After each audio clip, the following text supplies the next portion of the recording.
ВМРО ДПМН и Христијан Мицкоски продолжуваат со деструктивното однесување на штета на интересите на граѓаните и на државата. Свесното блокирање на Законот за одбрана, Мицкоски и неговите пратеници во собранието значи кршење на Уставот, загрозување на остварувањето на децениските стратешки цели, членство на Република Северна Македонија во НАТО алијансата. Со неодговорните и лицемерни постапки, ВМРО ДПМН создава ризик да испровоцира ново вето од Република Грција. Законот за одбрана е клучен за нашето членство во алијансата.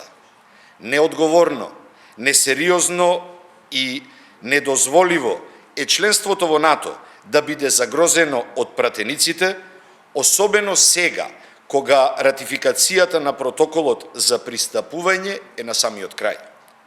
Овој парламентарен состав има и чест и обврска да ги спроведе зацртаните цели што обезбедуваат полноправно членство на државата во НАТО алијансата. За сабота најавена е средба меѓу лидерите Заев и Мицкоски. Може ли е договор по ова едно прашање меѓу нив? Какви се шансите според вас и да има блокирање на законите и изборите на 12 април да станат известни? Јас очекувам дека договор со опозицијата ќе има за одблокирање на важните закони.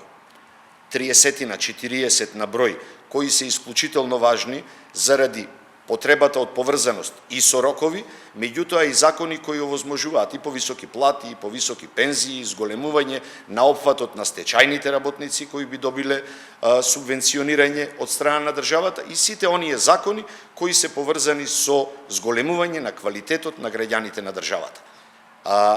Многу се важни. Важно е прво заради спроведување на политиките и програмите на владата, а од друга страна сите тие средства се веќе предвидени во усвоениот буџет за 2020 година.